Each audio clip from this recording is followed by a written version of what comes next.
Hi, I'm Elena. And I'm Pedro, and we're with Tucson Clean and Beautiful.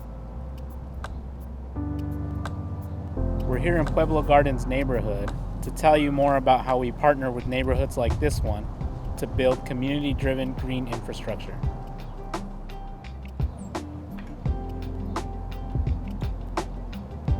This project was built with funding from Tucson Clean and Beautiful's Green Infrastructure Mini Grant Program.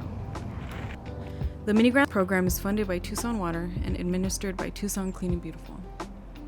The program provides funding to neighbors and community groups throughout Tucson for the installation of stormwater harvesting features, like this one. We'd like to show you around the site to show you a little bit about what green infrastructure is. We work with neighborhoods to creatively problem solve and turn problems into opportunities that serve communities. In Pueblo Gardens, we saw opportunity to transform a hot, underutilized stretch of asphalt into a community green space. Working closely with Pueblo Gardens, we removed the asphalt to create this planting triangle, which collects rainwater, calms traffic, and beautifies the neighborhood. What makes this green infrastructure? The fact that it collects rainwater.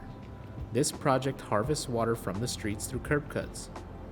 Curb cuts are inlets where stormwater can flow off the street and into planting areas. Water in the street, called urban stormwater runoff, flows rapidly and can cause damage and flooding.